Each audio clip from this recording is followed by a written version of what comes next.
안녕하세요. 실전교행 브로준 주머니입니다. 이번 영상에서는 원클릭 4대 보험 세금 계산기 사용 방법을 알려드리고자 합니다.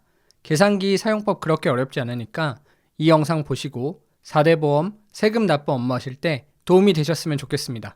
블로그 다운로드 링크 들어가시면 이렇게 다운로드 할 수 있는 파일들 올려놓았는데요. 여기 써놨다시피 한셀에서 엑셀용 프로그램을 쓰거나 엑셀에서 한셀용 프로그램을 쓰면 런타임 오류가 뜹니다. 런타임 오류가 뜨면서 프로그램이 제대로 작동하지 않을 때는 프로그램 호환이 안 돼서 그런 문제니까 꼭 사용하시는 프로그램에 맞는 버전을 선택하시면 좋을 것 같고요. 중요한 점은 이제 한셀은 워낙 프로그램 자체가 무겁기도 하고 지원되는 매크로가 적습니다. 그래서 앞으로는 엑셀용 버전만 업데이트가 될 것이기 때문에 보시면 엑셀용 버전은 지금 2월 5일자 버전으로 업데이트를 해놨어요.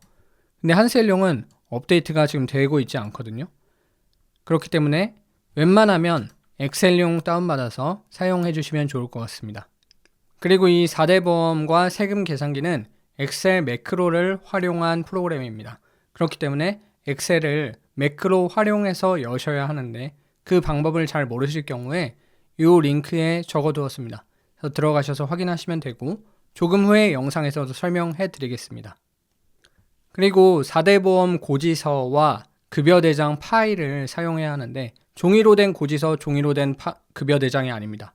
그렇기 때문에 여기서 먼저 건강보험, 국민연금, 고용보험, 산재보험 고지서를 다운로드 받아주시고 나이스 급여대장도 월급여, 기타급여 1, 기타급여 4 이렇게 있겠죠. 이거 다운로드 받아주신 후에 이 영상 시청하시면서 따라하시면 될 것 같습니다.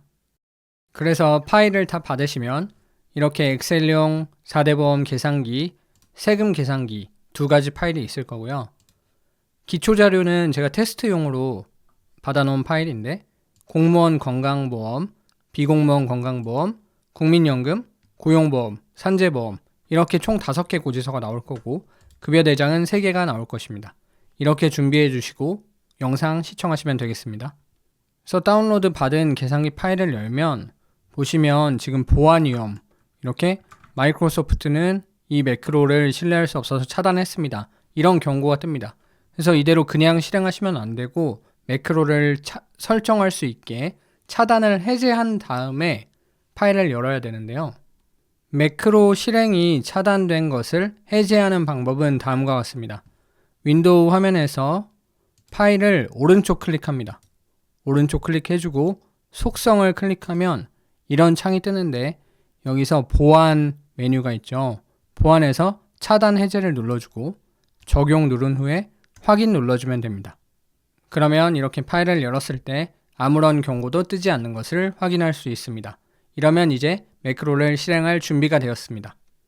파일을 열면 이렇게 순서대로 버튼을 클릭하면서 따라가면 4대 보험을 자동으로 계산할 수 있다. 이런 안내가 되어 있습니다. 그래서 먼저 EDI 고지서 파일부터 다운로드 받아야 하는데 순서는 여기 보시다시피 공무원 건강보험, 비공무원 건강보험, 국민연금, 고용보험, 산재보험 순서입니다. 그래서 이대로 눌러주시면 되는데요. 1번 버튼 클릭하면 이렇게 순서대로 선택하라는 경고창이 뜨고 그러면 공무원 건강 선택해주고 그 다음 비공무원 건강 선택해주고 또 국민연금 선택해주고 고용보험 선택해주고 산재보험 선택해주고 이러면 EDI 고지서 파일들이 취합 완료되었다고 경고창이 뜹니다. 그러면 EDI 파일들이 제대로 취합된 거고요. 다음으로 이제 급여대장을 취합해야 하는데 2번 안내를 보시면 급여대장 파일은 모든 급여대장을 동시에 함께 선택하라고 되어 있습니다. 그래서 2번 버튼 누르신 후에 이런 창이 떴을 때 급여대장 3개, 지금 이 급여대장 3개잖아요. 급여대장 3개를 한 번에 선택하시면 됩니다. 만약에 뭐 월급여 A, B가 있다. 이래서 급여대장이 4개가 나온다. 그럼 4개 선택하시면 됩니다. 그래서 확인 누르시면 급여대장이 취합되었습니다. 급여대장을 취합한 후에 이렇게 암호를 선택하라는, 암호를 설정하라는 창이 뜨게 돼요. 그래서 개인정보가 많이 담겨있는 파일이기 때문에 반드시 암호를 설정하셔야 됩니다. 근데 암호를 설정하실 때 주의할 점은 한글로 하시면 안 되고 무조건 알파벳 영어로 하셔야 되는데 알파벳 영어도 너무 길게 하면 안 돼요. 그리고 특수 문자가 한 글자 이상 포함되어야 합니다. 그래서 나만 알 수 있는 학교 이름을 영어로 하면 제일 좋을 것 같아요. 그래서 여기다가 암호를 입력하시면 되는데 뭐 한국으로 해보겠습니다. 한국 1, 2, 3 그리고 느낌표. 요 정도 길이면 에러가 뜨지 않거든요. 그래서 한국 1, 2, 3으로 하고 확인, 느낌표까지 하고 확인 누르면 기존 파일을 바꾸겠냐는 이런 경고 메시지가 뜨게 됩니다. 그래서 이 파일을 덮어 씌우겠냐는 건데 덮어 씌우면서 저장이 되게 됩니다. 그래서 덮어 씌우시고 그러면 파일의 암호가 설정되었습니다. 이런 경고가 뜨면서 파일이 저장된 것입니다. 그리고 이제 파일이 취합되었으면 다음 남은 건 간단한데요. 3번, 4번 자동 생성 버튼 눌러주면 됩니다. 3번은 공무원 건강보험인데 누르면 자동 생성되고 비공무원 4대 보험도 버튼 한번 누르면 자동 생성됩니다. 그러면 이제 모든 작업은 끝났습니다. 세부적으로 조정만 해주면 되는데요. 이제 이 첫 번째 시트인 공무원 건강보험 본인 부담금 시트를 여시면 여기서 가장 먼저 설정해야 될 것은 고지월과 납부월입니다. 고지월은 이 급여가 예를 들어 지금 시점으로 2025년 1월분에 대한 4대 보험을 가져온 거면 이걸 2025년 1월로 설정해 주시고 납부월은 매월 초에서 10일까지 내잖아요. 그러니까 지금 영상 찍는 시점으로는 2025년 2월 10일에 이 4대 보험을 납부할 것이기 때문에 이걸 2025년 2월로 설정해 주면 됩니다. 그러면 지금 입력한 이 날짜가 앞으로 뒤에 시트들에도 쭉 적용이 될 거고요. 그래서 이것만 설정해 주시면 되고 지금 이 파일은 제가 샘플로 여러분들이 이 프로그램의 기능을 보시라고 제가 일부러 임의로 만든 기초 자료였기 때문에 이렇게 부족액이 이렇게 많이 뜨는 것을 볼 수 있는데 실제로는 이렇게 부족액이 많이 표시되지는 않습니다. 그래서 이 부족액 열을 보시는 방법은 지금 파란색으로 표시되고 그러니까 보라색이죠. 보라색으로 표시되고 노란 글씨가 나온 이런 셀들은 이만큼 돈을 돌려줘야 된다는 의미입니다. 더 거쳤다는 의미입니다. 무슨 뜻이냐면 지금 건강요양 부과 내역이 보시면 이 사람 14만 7,450원 부과가 됐어요. 근데 급여대장을 확인해 보니까 거둔 돈이 건강을 23만 원 걷었고 노인장기를 29,970원 걷은 거예요. 그래서 요거 두 개 합친 돈, 얘네 둘 합친 돈이 얘보다 지금 너무 많잖아요. 지금 보시면 얘는 14만 원만 필요한데 부과된 건 14만 원만 있는데 얘네 둘 합친 거는 거의 뭐 26만 원 돈 되잖아요. 그래서 지금 돈이 11만 원 넘쳤다. 요런 표시가 되는 거예요. 그래서 마이너스가 돼 있는 거는 돌려주시면 됩니다. 그래서 이건 환급입니다. 환급. 파란색은 환급해 주시면 되고 그리고 빨강색 한번 보실까요? 빨강색으로 표시된 애들은 이만큼 돈이 덜 거친 거예요. 그래서 보시면 이 사람 같은 경우 지금 14만 7천 원이 필요한데 보니까 11만 원 그리고 15만 원 걷어서 13만 원밖에 안 거쳤네요. 보니까 얘네 둘이 합쳐서 13만 원 돈인데 우리가 필요한 거는 14만 원 7천 원이잖아요. 그래서 16,440원이 부족하다고 지금 경고가 뜬 거예요. 그래서 이만큼은 추가적으로 더 공제를 하셔야 됩니다. 그래서 얘네는 더 돈을 받아야 돼요. 전화해서 선생님 이거 돈 더 넣어주세요. 이렇게 하셔서 세외로 받으시건 그런 식으로 처리를 하시면 됩니다. 그리고 이 표를 학교마다 인원수가 다 다르기 때문에 제가 학교마다 인원수를 파악할 수가 없기 때문에 이렇게 길게 만들어 놨거든요. 근데 이거 보기 안 좋잖아요. 이렇게 얘네들 숫자가 써 있는 요 줄을 지금 행머리글이라고 하는데 행머리글에서 필요 없는 셀 선택하시면 이렇게 가로로 쭉 선택이 되거든요. 선택하시고 쭉 내리셔서 필요 없는 행까지 Shift 누른 상태로 클릭하시고 마우스 오른쪽 클릭하시고 삭제 누르시면 필요 없는 셀들은 다 지워지게 됩니다. 그래서 이런 식으로 표를 정리하시면 될 것 같고, 그리고 맨 밑에 보시면 이렇게 최종 결과가 나와 있어요. 그래서 지금 부과 인원수는 몇 명이고, 총 우리가 이번에 건강보험 걷어야 될 사람이 몇 명이고, 본인 기간부담금 걷었으니 얼마고, 고지서는 이만큼이 부과됐다. 그래서 부족액이 뜨는데, 이 부족액이 제일 중요하잖아요. 부족액이 지금 파란색으로 되어 있잖아요. 그러면 돈을 이달에 더 걷은 거예요. 그렇기 때문에 이 사람들에게 환급을 해주면 되는 겁니다. 그리고 두 번째 시트인 비공무원 4대 보험 시트가 사실 이 엑셀 파일의 핵심인데요. 여기 들어오시면 급여 분류가 이렇게 급여 대장에서 직종을 끌고 와서 급여 분류를 선택하게 되어 있습니다. 이건 자동으로 설정이 되는데 그 지역마다 나이스의 차이가 좀 있어서 직종이 조금씩 다른 경우가 있더라고요. 그리고 직종명이 업데이트가 되면 그게 바로바로 이 엑셀 파일에 업데이트가 되기가 어렵기 때문에 여기서 직종을 교육공무직 등 그냥 이렇게 떠 있거나 아니면 직종 선택 이렇게 돼 있을 수 있어요.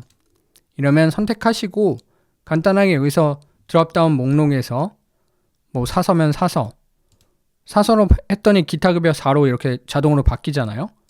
그리고 뭐 특수교육 지도사면 특수교육 지도사 이런 식으로 찍어주면 자동으로 그 직종에 대한 급여 분류를 가져옵니다. 그렇게 해서 수정하셔도 되고 아니면 이게 없어요. 만약에 없는 직종이다. 그러면 그냥 입력해 주시면 돼요. 내가 기타급여 4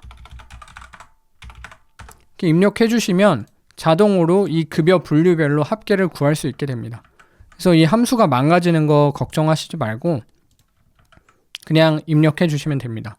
왜 함수가 망가지는 걸 걱정할 필요가 없냐면 어차피 이 파일은 취합을 할 때 아까 암호 설정하고 덮어 씌워졌잖아요. 그렇기 때문에 사용하실 때마다 새로 다운로드를 받으시는 게 좋아요. 그렇기 때문에 그냥 여기서 선택해 주시면 됩니다. 그리고 이것도 마찬가지로 필요 없는 거 삭제해 주시고 하단에 보면 합계가 표시가 됩니다. 그래서 최종 결과가 총 건강국민고용산재가 몇 명이 부과됐었고 그래서 총 본인하고 기간부담금 거친 게 얼마고 고지서에 얼마가 부과됐고 저 부족액이 얼마다 환급해줘야 될 게 얼마다 이런 게 뜨기 때문에 이 내용 보시고 정리하시면 될 것 같습니다. 그리고 2번 시트인 본인부담금 별도 이체 이 시트는 수기로 입력해야 되는데요. 보시면 아시겠지만 아무것도 끌고 오지 않았습니다. 그래서 에듀 파일을 보고 예를 들면 퇴직기간제 교사 4대 보험 퇴직 정산했을 때 본인 부담금을 따로 넣었다거나 아니면 시간 강사 4대 보험 본인 부담금을 에듀 파일로 걷었다거나 이럴 경우에 여기에 입력하는데 이거를 5번 최종 납부 내역 시트에 수기 입력 보시면 여기도 거의 요 똑같은 내용을 제가 적어놨어요. 기간제 퇴직자 시간 강사 수당 지급.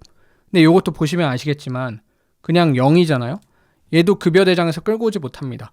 왜냐면 우리는 지금 아까 보셨다시피 EDI 고지서랑 급여 대장만 끌고 오기 때문에 에듀 파일로 따로 받은 내역은 이 파일이 파악을 못합니다. 그래서 입력을 수기로 해주셔야 되는데 굳이 수기로 하는 시트를 만들어 놓은 이유는 그래야지 나중에 반환할 때 합계가 맞을 거잖아요. 그래서 그 내역을 파악하기 위해서 적어 놓은 겁니다. 만약에 요 2번 시트를 안 쓰고 싶다 싶으시면 이 2번 시트는 안 쓰셔도 돼요. 근데 실장님이나 교장쌤이 결제를 하실 때 이 파일을 보실 거잖아요. 그때 이렇게 정리가 딱 되어 있으면 좋아서 만들어 놓은 거기 때문에 그리고 요 최종 납부 내역 시트에는 들어가야지 합계가 맞거든요. 그래서 최종 납부 내역의 수기 입력 요 부분을 보기 위해 2번을 만들어 놓은 거기 때문에 웬만하면 2번 본인부담금 별도 이체 시트를 에듀파인 보시고 채우시는 걸 추천드립니다. 그리고 3번 기간부담금 신청 자료집계 시트는 아까 요 4대 보험 부담금 합계 시트에서 우리가 직종별로 급여를 쫙 합계를 구했잖아요. 이 합계가 여기 3번으로 불러오게 되는데 그래서 자료집계 신청할 때 기간제 교사 신청은 요거 보고 하시면 되고 행정대체까지요. 그리고 그 기타급여 4는 이거 보고 신청하시면 됩니다. 그리고 4번은 기간부담금 세외이체 합계 시트인데 이거는 우리 기타급여 1은 학교에서 급여 담당자가 알아서 학교 회계에서 세외로 옮겨야 되잖아요. 그거를 보실 때 보실 수 있는 합계입니다. 그 값을 구하실 때 이걸 보고 합계를 구하시면 되겠습니다. 그래서 이것과 맞으면 돈이 제대로 세외로 옮겨진 거예요. 그리고 이 5번 최종 납부 내역 시트는 이 최종으로 우리가 4대 보험 정리가 된 거, 그리고 세외에 돈이 얼마나 남을지 이런 걸 예상할 수 있는 시트인데요. 나머지 요 파란 글씨로 된 애들은 다 자동으로 값을 불러온 애들이고, 우리가 채워야 될 것들은 요 빨강색 테두리로 구멍 뚫린 애들입니다. 그래서 여기다가 예를 들면 공무원 본인 부담금은 2025년 2월 7일에 들어온다. 여기다 2월 7일 하시면 날짜 쭉 불러오는 거 볼 수 있고요. 그리고 기타급여 본인 부담금은 급여일에 나가니까 2025년 1월 17일에 나갔고, 또 기간부담금을 우리가 옮긴 날짜 있잖아요. 기타급여 1. 그거는 2025년 1월 28일에 옮겼다.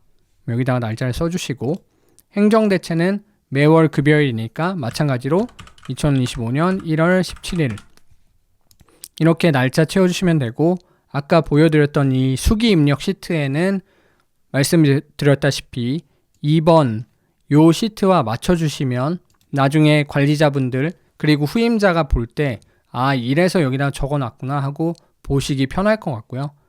그리고 최종 납부 내역 맨 밑에 표에는 그래서 지금 세외로 들어온 돈이 총 얼마고, 공무원 고지액, 그러니까 공무원 걸로 납부해야 될 게 얼마고, 비공무원 걸로 납부해야 될 게 얼마고, 그래서 이런 납부 예정액 이런 게 차액이 나오고, 세외에 전월까지 얼마 있었는지를 여기다가 적어주시면 얘가 반영이 돼요. 그래서 납부 후에 총 세외 현금 내역부에 얼마가 남을지 이런 것들을 예상할 수가 있습니다. 그래서 그걸로 나중에 세외를 정리하면 세외에서 항상 이 돈 왜 남았지 막 찾게 되잖아요. 그럴 때 고용보험에서 이만큼이 나갔었구나, 고용보험 이만큼 돌려줘야 되는구나, 이런 식으로 파악하기가 쉬우시겠죠. 그렇게 이 시트를 활용하시면 됩니다. 그리고 6번 세외 수납용 시트는 우리가 세외에서 돈 들어온 거 교육청에서 통으로 돈을 넣어주잖아요. 그러면 이게 뭐 건강보험 얼마고, 이거 국민연금은 얼마고, 뭐 세금은 얼마고, 이거를 쭉 계산을 우리가 일일이 계산기를 두드려 봐야 되잖아요. 항상 교육청에서 이 세금 납부 전에 한 1, 2일 전에 돈을 넣어주는데, 그럴 때 그 돈 통으로 넣어준 돈의 목을 찾는 게 힘든 일이잖아요. 그래서 6번 세외 수납용 시트를 들어가시면 이렇게 그 통으로 넣어준 돈이 과연 어떤 항목이었는지 쫙 정리가 되어 있습니다. 그래서 그냥 이거 보시고 세외 수입 잡으시면 돼요. 그리고 7번 최종 반환용 합계 누르시면 여기 그 반납을 어떤 방식으로 하시는지 모르겠는데 인터넷 뱅킹 하시는 데도 있을 거고 이교육금고 쓰시는 데도 있을 거예요. 그래서 그런 반납 계좌를 여기다 적어 놓으시면 이거는 순전히 관리자들을 위한 것이고, 그리고 나도 보기 편하겠죠. 여기다 정리를 해놓으면. 그래서 내가 적어놓고 이대로 돈을 보내면 실수하지 않을 거니까요. 그리고 반환 금액은 이만큼 나갈 것입니다 하고 관리자분들이 결제하실 때 7번 최종 반환용 합계를 보시면 됩니다. 그리고 나머지 시트들은 뭐 자주 묻는 질문 이런 거 있고, 참고 직종별 급여 분류 이런 시트들이 있는데, 요 참고 직종별 급여 분류 시트를 잘 보셔야 되는 게, 제가 이거를 지속적으로 업데이트 하긴 하지만 지금 요 직종별 급여 분류에 있는 내용을 가져다가 1번 아까 4대 보험 부담금 합계 요 시트로 끌고 오거든요. 근데 요게 잘못돼 있으면 잘못 끌고 가거나 아까처럼 이렇게 수기로 이렇게 수정해야 되는 일들이 생기잖아요. 그렇기 때문에 여기서 그냥 넣어주시면 자동으로 쭉 끌고 간다는 거. 여기다가 직종명 입력해 주시고 급여 분류 입력해 놓으시면 여기 1번 시트에서 찍으실 때 수월하게 들어갑니다. 그래서 여기 써놨다시피 직종 분류에 없거나 잘못되어 있을 경우에 학교에서 사정에 맞게 사용하시면 됩니다. 그리고 자주 묻는 질문은 뭐 함수 지워버렸는데 어떡하죠? 이런 자주 묻는 질문들이 있고, 옆에 시트에 뭐 이게 우리가 고지서가 다 흩어져 있잖아요. 그래서 고지서들을 원본을 여기에 보관하게 해놨어요. 근데 주민등록번호는 수집하지 않고 생년월일만 수집하고 그 생년월일을 토대로 동명이인을 가려냅니다. 그래서 나중에 고지서 궁금하실 때 일일이 파일 찾아보지 않으셔도 되고 이 취합된 파일들로 보시면 되고 급여대장도 마찬가지로 이렇게 전체 내역이 취합되어 있는 것을 보실 수 있습니다. 동명이인의 경우에는 이렇게 생년월일별로 얘가 A, B 이렇게 나눠주고요. 그렇기 때문에 이 4대 보험 계산기는 이렇게 사용하시면 될 것 같습니다. 이제 세금 계산기 어떻게 사용하는지 보여드리겠습니다. 세금 납부 계산기도 4대 보험 계산기와 작동 방식은 같습니다. 다만 급여대장 3개만 취합을 하면 되는데요.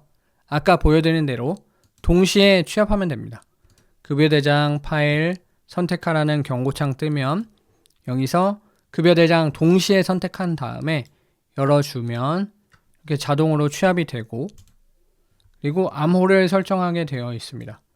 여기다가 너무 길지 않은 영어로 쓰시고 느낌표 붙여주신 다음에 확인 누르면 이렇게 기존 파일 바꾸겠냐는 메시지가 뜨면서 저장이 됩니다. 이러면 저장이 된 거고요. 급여대장 파일 눌러보시면 이렇게 급여대장에서 수당 총액과 소득세, 지방소득세, 그리고 연말정산과 중도정산이 있다면 이런 세금들까지 끌고 온 것을 볼 수 있습니다. 아까 4대 보험에서 말씀드렸다시피 직종 구분이 만약에 제대로 안 되고 직종 선택하라는 이런 메시지가 뜨면 직종 여기서 골라주시면 됩니다. 세부적으로 선택하실 건 없고 급여 분류만 선택해 주시면 되겠습니다. 그리고 에듀파인 그 외 원천세 시트로 와서 귀속월과 납부월, 귀속월은 그 급여가 나간 달, 그리고 납부월은 매월 10일에 납부하니까 그 납부하는 그 달 적어주시면 되고요. 그리고 지급 내역은 여기 제가 적어놨다시피 에듀파인 지출 결의를 보고 수기 입력합니다. 이 시트는 수기로 입력하는 시트입니다. 아까 4대 보험과 마찬가지로 이 계산기는 그 나이스 급여 대장을 가져오잖아요. 그렇기 때문에 에듀파인에서 나간 건 얘가 파악을 못해요.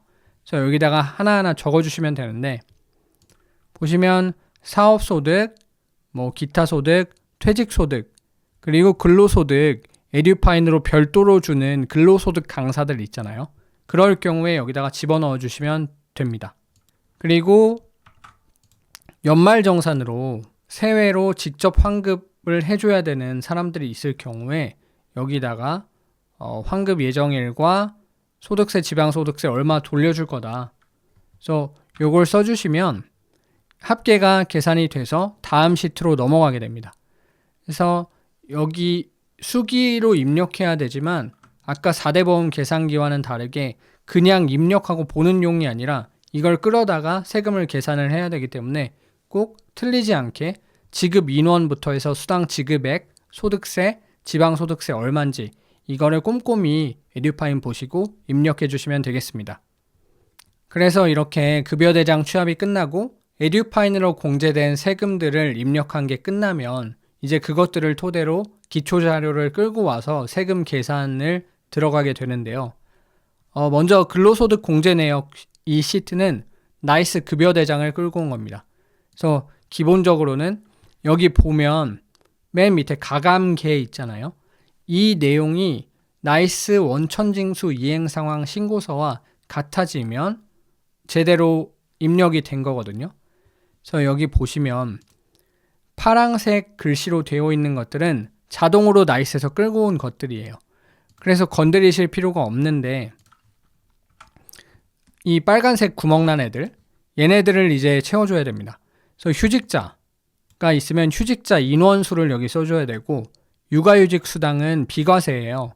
그래서 육아휴직 수당을 여기서 돈 나가고 있는 거 써주셔야 되고 그리고 중도 퇴사자가 있으면 원천징수 이행상황 신고서를 여기서 출력하면 되는데 원천징수 이행상황 신고서 상에 중도 퇴사자 지급 인원 수와 예를 들어 2명이면 2명, 그 수당 총액 1,000만 원이면 1,000만 원, 뭐 이런 식으로 해서 써주시면 돼요.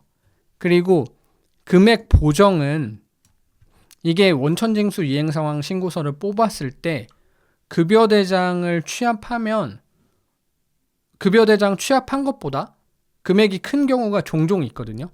그럴 때는 뭐냐면 예를 들어 그 달에 성과상여금이 나갔는데 그게 급여 돌릴 때 안 들어갔던 애들, 뭐 명절 휴가비를 받았는데 급여 돌릴 때 안 들어갔던 애들, 이런 애들이 급여 대장에서는 표시가 되지 않지만 원천징수 이행상황 신고서에는 표시가 되는 경우가 있거든요.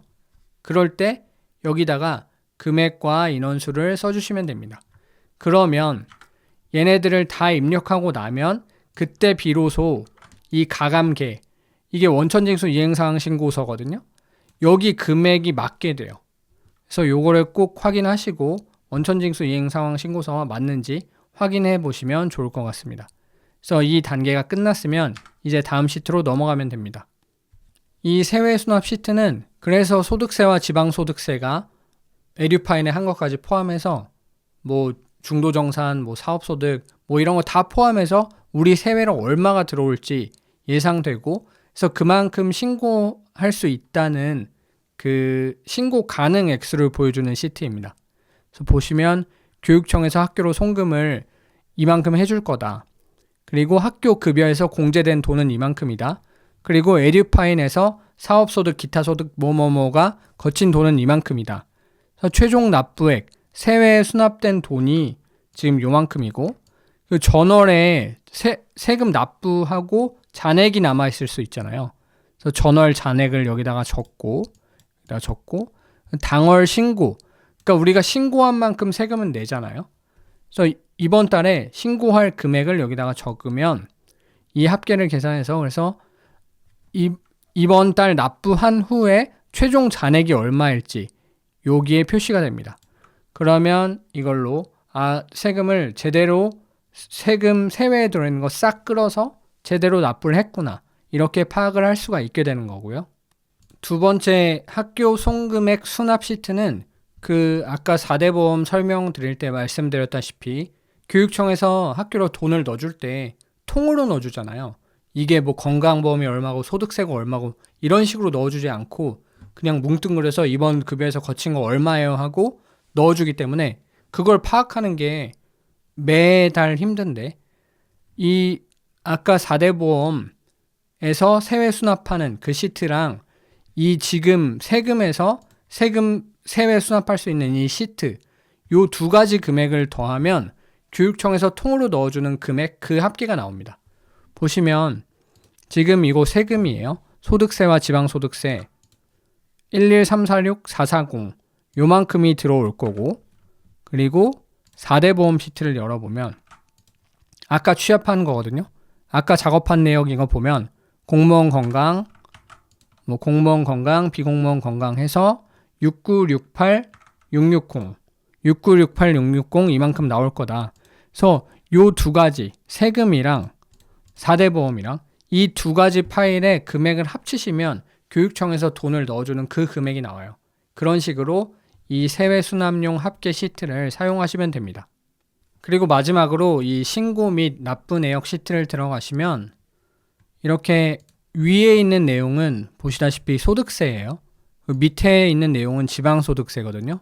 소득세 우리가 아까 기초자료 입력한 것들에서 다 끌고 온 거예요. 간이세액은 얼마고 지급 인원수는 몇 명이었고 총 급여 나간 건 얼마였는데 그중에 세금 나갈 거 이만큼이다. 그래서 뭐 중도퇴사 연말정산 하니까 근로소득계가 이만큼이다.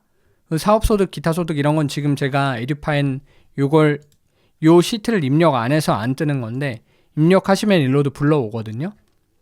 그래서 이번 달 소득세 총 낼 사람이 이만큼이고 총 지급액 이만큼이었고 총 납부 예정 세액이 이만큼입니다.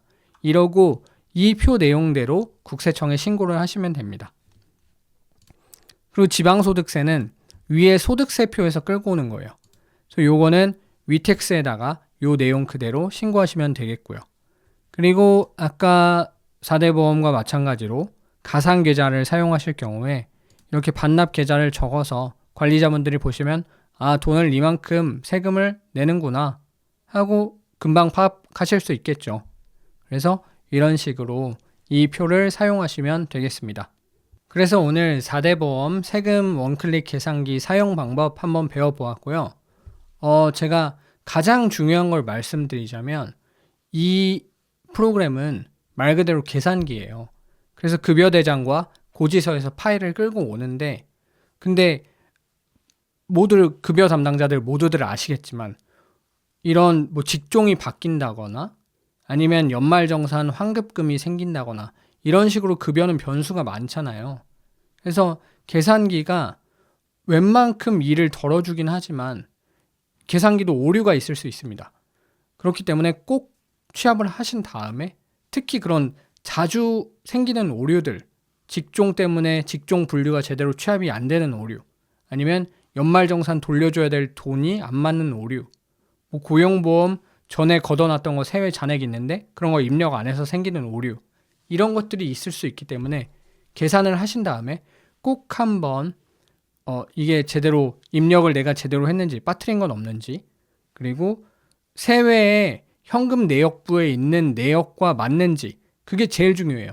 세외 현금 내역부에 있는 내역과 틀리면 계산기가 계산을 했는 거를 내가 잡아내질 못하면 그냥 과오 신고가 돼버리면, 그러니까 세금이 실제로는 세외에는 100만 원이 있는데 내가 실수로 120만 원을 신고한 거예요. 그러면 막상 세금을 내려고 하는데 돈이 안 맞잖아요. 그리고 뭐 계산기는 이렇게 고용보험이 얼마 있다고 계산을 해줬는데 실제로 보니까 고용보험이 세외에 그만큼 없는 거예요. 이 사람한테 돈을 걷었어야 되는데 내가 못 걷은 거예요. 그럴 경우에 생기는 오류들이 있으니까 꼭 계산하시고 현금 내역부와 맞춰보셔서 아, 이번 달 나갈 돈이 이게 맞아 하고 맞았을 때 납부를 해주시기 바랍니다. 꼭 그런 습관을 들여주시면 좋겠어요. 그래서 이 계산기에는 오류가 있을 수 있다는 것도 꼭 염두에 두시고 사용해 주시면 좋겠습니다. 감사합니다.